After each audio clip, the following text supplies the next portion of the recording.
A'udzu billahi minasyaitonir rajim. Bismillahirrahmanirrahim. Assalamualaikum warahmatullahi wabarakatuh.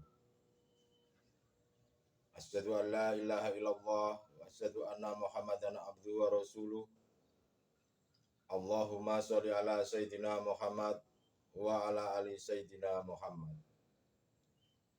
Rabbi israh li sadri wa yassir li amri wahlul 'uqdatam min lisani yafqahu qawli. Shadaqallahul azim. Amma ba'du.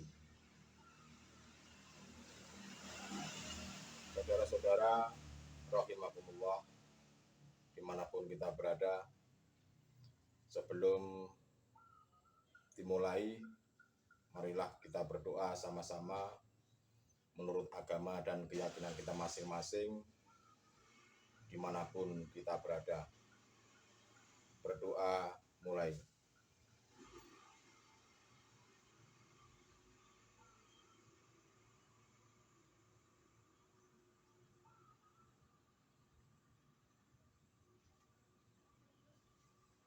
Selesai.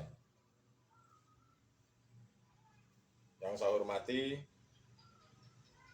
sesepuh bini sepuh persaudaraan Setia Trate, yang saya hormati para pelatih, para guru atau para mursyid dimanapun kita berada, serta saya cintai keluarga besar persaudaraan Setia Trate. Alhamdulillahirabbil alamin, bahwasanya kita semuanya masih diberikan kesempatan untuk bertemu walaupun jarak kita jauh, tapi tidak menjadikan sebuah halangan, karena pada saat ini banyak media sosial yang digunakan untuk sambungnya silaturahim.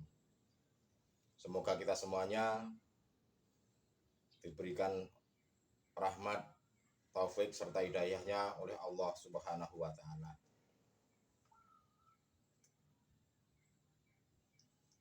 Saudara-saudara rahimakumullah, kita ketahui bersama bahwasanya di dalam alam dunia ini, di alam manusia ini, banyak yang namanya mengalami suatu kondisi-kondisi, mengalami situasi ataupun keadaan di mana keadaan itu ada yang dikatakan enak, ada pula yang dikatakan tidak enak. Situasi itu mungkin dianggap susah atau sengsara. Sebaliknya juga situasi itu dianggapnya sebagai suatu berkah atau suatu kenikmatan. Tatkala manusia ini dihadapkan dengan kondisi, dengan situasi, dengan keadaan seperti itu, tentunya manusia ini mengalami keguncangan-keguncangan, baik jasmani maupun rohani.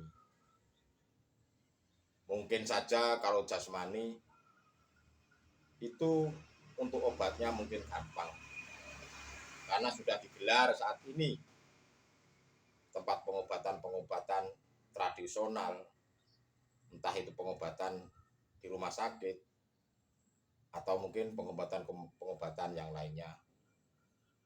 Tapi dalam unsur jasmani ini sangatlah mudah untuk diobati. Tetapi bagaimana dengan kesehatan rohani kita? Tentu namanya rohani itu menyangkut dengan kejiwaan. Tatkala manusia ini dihadapkan situasi dan kondisi yang tidak enak, pasti mengalami yang namanya kejiwaan itu, mengalami gangguan. Kaitannya dengan ruh atau jiwa ini yang mengalami keadaan seperti itu, mungkin saja kalau keadaannya itu yang sekiranya enak menurut hawa nafsu, manusia tidak banyak mengeluh. Bahkan manusia itu dianggapnya mendapatkan suatu keberkahan. Tetapi bagaimana dengan kondisi yang tidak enak atau didatangkan kondisi yang sengsara? Itu mungkin manusia sangatlah banyak yang mengalami keguncangan-keguncangan jiwanya. Bahkan sampai mengalami yang namanya gila. Untuk itu, mari kita semuanya benahi rohani kita. Mari semuanya kita benahi jiwa kita. Tatkala jiwa kita menghadapi hal-hal yang seperti itu. Bahwasanya namanya hidup di dunia ini, kita sebagai manusia pasti mengalami yang namanya keadaan-keadaan yang dimana keadaan itu bisa keadaan yang baik ataupun keadaan kondisi yang tidak baik. Sesungguhnya hal seperti itu merupakan sebuah ujian. Ujian di mana kita ini apakah masih bersyukur atau tidak. Tatkala manusia itu dihadapkan dengan kenikmatan, dengan kesenangan duniawiah ini, tentu hati dan jiwanya mengatakan bahwa ini kenikmatan, bahwa ini keberkahan. Tetapi bagaimana kalau dihadapkan dengan keadaan situasi dan kondisi yang tidak enak atau sengsara? Dianggapnya itu sebuah musibah atau sebuah kesengsaraan. Padahal di situ kita sudah tahu bersama bahwa enak atau tidak enak, nikmat atau sengsara, itu merupakan sebuah ujian. Tetapi tatkala Tuhan memberikan ujian, kenapa manusia itu banyak mengeluh? Bahwasanya ujian itu tidak semata-mata datang yang berbentuk sengsara, atau mungkin datang dalam bentuk sakit, dalam bentuk tidak punya uang, dalam bentuk kemiskinan. Bukan hanya itu yang dikatakan ujian, tetapi yang namanya ujian itu bisa datang lewat kesenangan duniawi ini atau kenikmatan. Tetapi manusia kebanyakan tatkala datang kenikmatan itu dianggapnya berkah, atau mungkin menganggapnya ini sebuah rahmat. Ya. Saudara-saudara rahimakumullah, bahwa saya katakan ujian dari Tuhan itu atau dari Allah Subhanahu wa taala itu datang bukan hanya berbentuk sengsara, tapi bisa jadi dalam berbentuk kenikmatan. Apakah di dalam ujian itu kita bisa paham, kita bisa mengerti bahwasanya ujian itu didatangkan oleh Tuhan? Apakah itu sebagai kenikmatan atau sebagai mudarat untuk kita? Nah, itulah saudara-saudaraku yang mungkin kita bahas, yang akan kita kupas, bagaimana menghadapi situasi dan kondisi tentang keadaan-keadaan atau sebuah ujian-ujian di dalam kehidupan dunia ini. Banyak kita semuanya lupa. Banyak semuanya kita tidak ingat. Bahkan menganggap itu remeh. tatkala kita sedang diberikan kenikmatan, kita lupa, bahkan melupakan Allah Subhanahu wa taala, bahkan melupakan kepada Sang Pencipta. Karena sedang mengalami kondisi kenikmatan. Semuanya rata-rata manusia itu kalau dihadapkan dengan ujian kenikmatan, dikasih rezeki banyak, dikasih uang banyak, dikasih istri cantik, anak yang sehat-sehat, itu rata-rata kebanyakan manusia lupa. Tetapi tatkala manusia itu didatangkan dengan kesengsaraan, hartanya habis, anak sakit-sakitan, istri diambil orang, pangkat dan jabatannya turun. Kebanyakan mereka lupa dengan bersyukur, atau bisa dikatakan mereka itu semuanya rata-rata mengeluh dengan keadaan yang seperti itu, seolah-olah Tuhan tidak pernah memberikan kenikmatan yang lainnya. Akhirnya mereka mengeluh, bahkan mereka mulai menyalahkan Tuhan. Ada yang berkata, tatkala kesengsaraan itu datang, seperti itu, ini Tuhan tidak adil. Ini Tuhan telah benci kepada saya. Ini Tuhan tidak memberikan berkah terhadap saya. Banyak seperti itu. Tetapi itu tidak disadari bahwa itu adalah dosa yang sangat besar. Saudara-saudaraku rahimakumullah. Untuk itu yang namanya datang atau ujian atau cobaan, baik nikmat ataupun sengsara, kita seharusnya selalu mengingat, selalu berpikir bahwa semuanya itu datangnya dari Allah Subhanahu wa taala. Hingga mereka yang saat didatangkan kesengsaraan, mereka baru ingat kepada Sang Maha Pencipta. Mereka baru ingat kepada Allah Subhanahu wa taala. Baru mereka melakukan doa. Baru mereka sadar. Baru mereka memohon, bersimpuh, yang mungkin menyadari bahwasanya mereka atau diri kita telah melakukan kezoliman. Tetapi di lain sisi, setelah itu diberikan, apa kenyataannya? Yang namanya manusia, jika nafsiyah ini belum dididik, ya pasti kembali akan melupakan lagi. Melupakan setelah diberikan kenikmatan, atau mungkin bisa dikatakan doa itu dikabulkan. Pasti kebanyakan manusia akan melupakan lagi. Saudara-saudaraku rahimakumullah. Menyinggung tentang doa. Doa itu semuanya pasti manusia dimanapun berada menginginkan doanya dikabulkan. Sebetulnya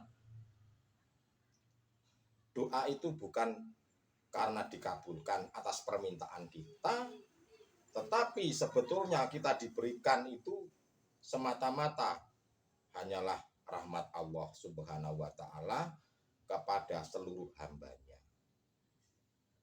Tetapi kita harus waspada di situ. Doa kita dikabulkan itu karena mudarat atau karena kemanfaatan.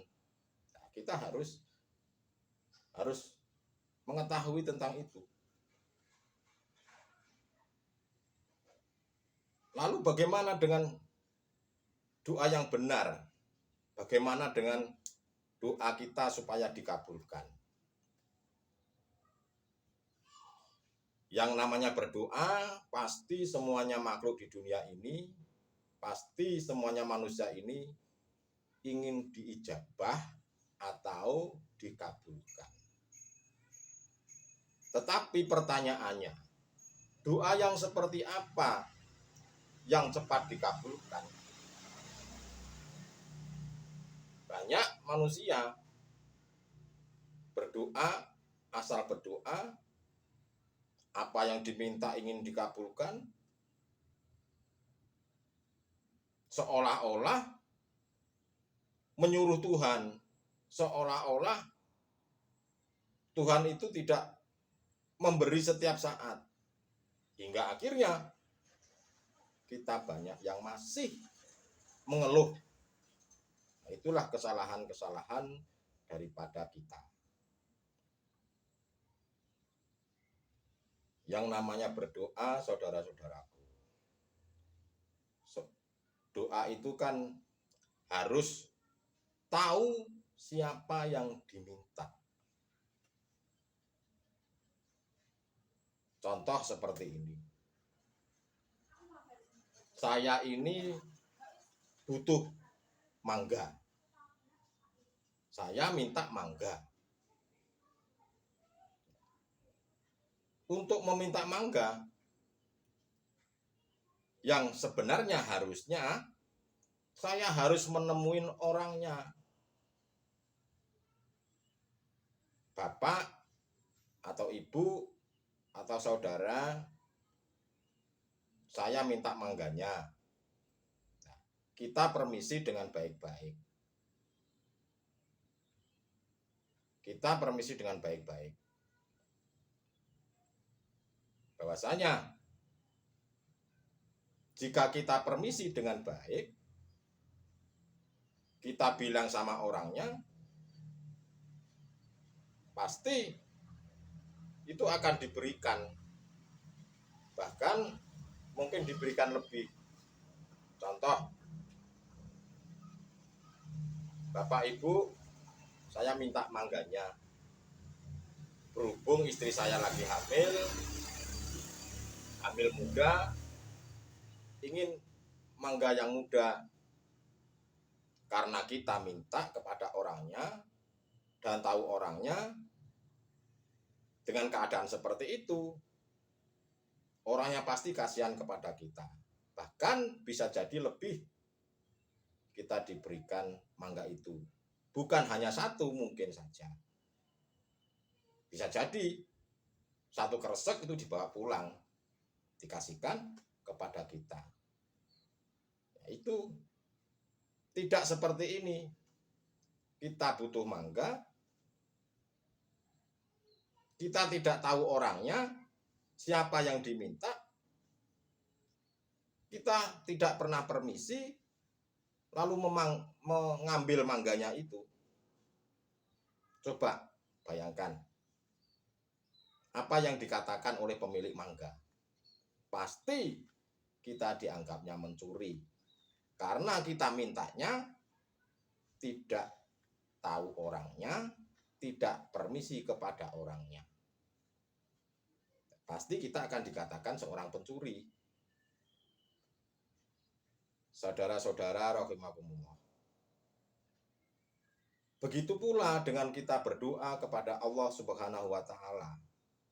Berdoa kepada Sang Maha Pencipta.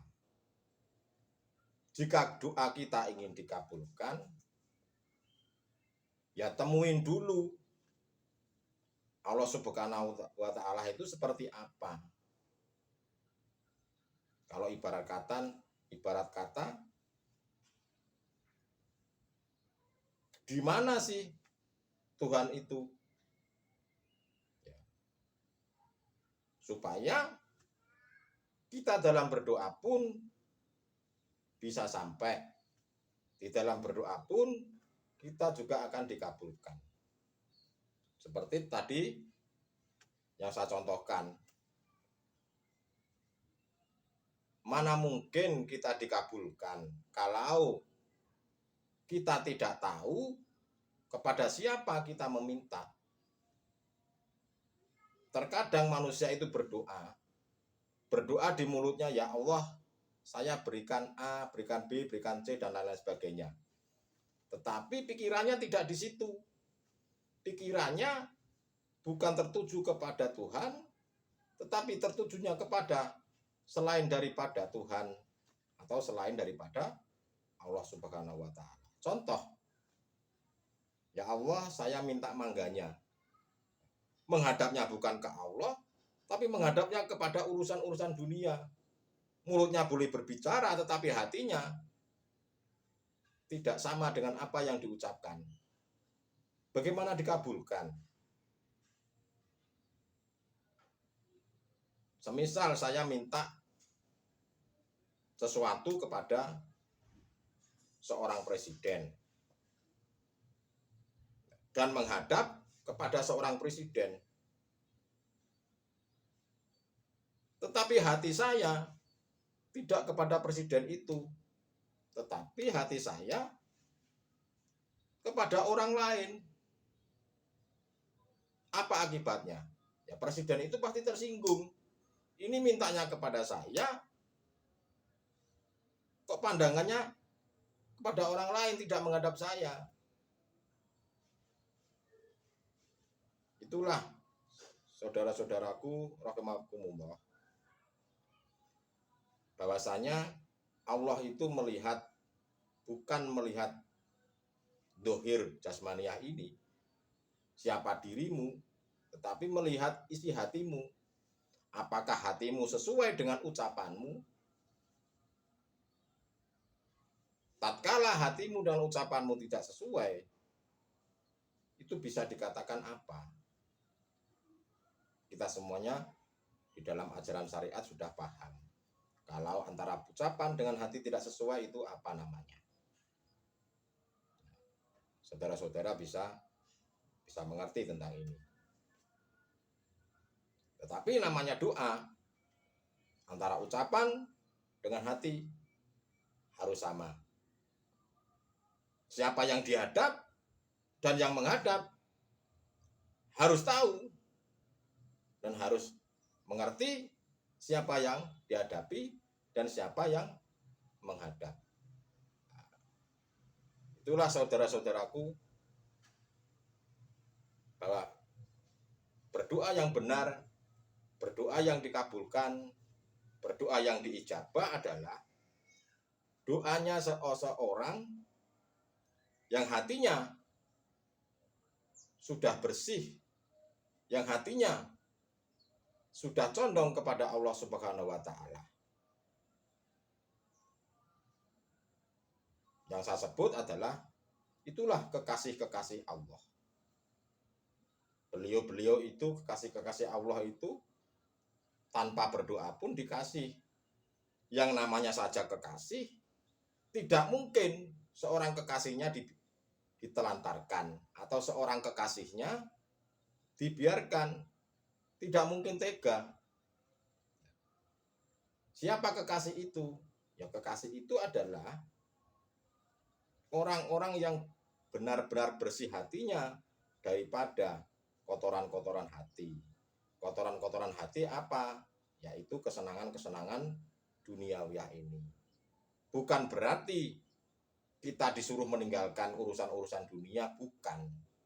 Tetapi silahkan kita semuanya melakukan urusan-urusan dunia. Jasad ini, jasmaniah ini kita berjalan, tapi hati kita selalulah condong kepada Allah Subhanahu wa taala. Harus condong selalu kepada yang saya katakan, hidup. Saudara-saudara rahimakumullah, pada kesempatan hari ini saya tarik garis merah agar doa kita ini dikabulkan. Itu seperti apa? Agar doa kita dikabulkan adalah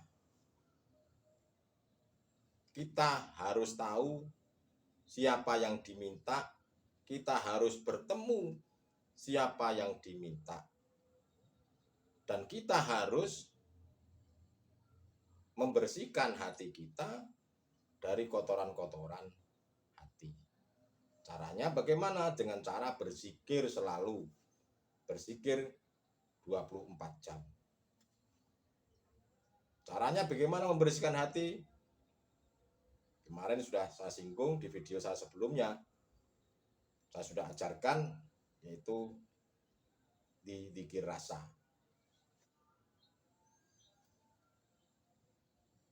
Saudara-saudara rahimakumullah, di dalam khususnya untuk keluarga besar Persaudaraan Setia Hati Ternate, bahwasanya kita berdoa seperti ini. Ini sebetulnya adalah sebuah simbol.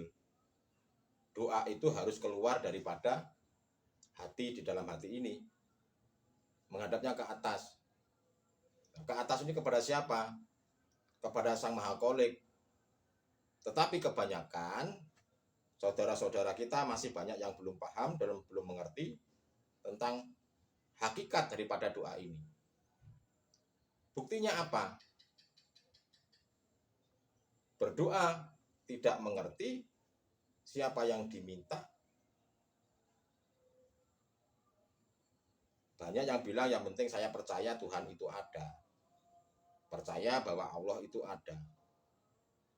Tuhan yang di mana? Kebanyakan manusia menunjuknya di atas. Tuhan itu tidak butuh tempat. Tuhan itu di mana-mana dan tidak kemana-mana. Di mana wajahmu menghadap, di situlah ada Tuhan. Cuman pertanyaannya, kenapa kita tidak tahu? Kenapa tidak bertemu? Kenapa kita tidak mengerti? Ya, itu karena menyebabkan apa? Yang menyebabkan seperti itu? Karena tertutupnya hati ini. Tertutupnya hati, di mana ajaran-ajaran kerohanian ini dianggapnya ini ajaran yang kilas lalu, atau tidak berguna, atau tidak bermanfaat.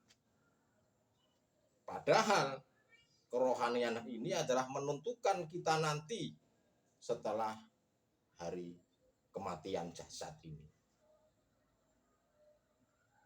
Jika manusia saat di dunia belum bisa kembali kepada Allah, pasti setelah kematian jasad ini juga tidak mungkin bisa kembali. Akhirnya kita di akhirat mengalami kegelapan. Apakah kita semuanya mau mengalami kegelapan seperti itu? Saudara-saudara rahimakumullah, janganlah anggap ini ringan. Janganlah ini anggap enteng. Janganlah hanya memikirkan jasmaniah atau duniawiyah ini saja. Bahwasanya duniawiyah ini semuanya akan ditinggalkan. Yang tidak pernah ditinggalkan hanya rohani kita, jiwa kita. Yang asalnya dari innalillahi ke wa innalillahi roji'un. Dari Allah, ya harus kembali kepada Allah. Kembalinya kapan? Ya saat di dunia ini. Selama kita masih diberikan kesempatan oleh Tuhan hidup, kembalilah dulu. Jika saat di dunia ini belum bisa kembali, nanti setelah kematian jasad ini pasti tidak akan bisa kembali. Saudara-saudaraku rahimakumullah, bahwasanya pada hari ini materinya tentang doa yang seperti apa yang dikabulkan. Doa yang dikabulkan adalah doanya orang-orang yang sudah bersih hatinya dan orang-orang yang mau membenahi kerohaniannya selama kita di dunia, membersihkan kotoran hati daripada urusan dunia. Untuk doa diijabah dan dikabulkan, kita harus bertemu, harus melihat, harus menyaksikan siapa yang diminta. Semoga dengan materi tentang doa ini, saudara-saudaraku bisa mempelajari video-video saya yang kemarin, hingga akhirnya bisa menemukan atau bisa membersihkan kotoran-kotoran hati ini, supaya doa kita dikabulkan atau diijabah oleh Allah Subhanahu wa Ta'ala. Kesimpulannya, doa itu tidak ada hubungannya dengan permintaan kita, tetapi Tuhan memberikan semata-mata karena rahmat-Nya. Itulah saudara-saudaraku, mudah-mudahan apa yang saya sampaikan mengerti, mudah-mudahan apa yang saya sampaikan memahami, dan syukur-syukur bisa mengamalkannya. Jika ada yang belum jelas atau belum mengerti, silakan bertanya di kolom komentar. Sebelum saya akhiri, jika ada kata-kata yang kurang baik atau yang mungkin menyinggung saudara-saudara, kami mohon maaf yang sebesar-besarnya. Terima kasih. Akhir kalam, usikum wa nafsi bitaqwallah. Wassalamualaikum warahmatullahi wabarakatuh.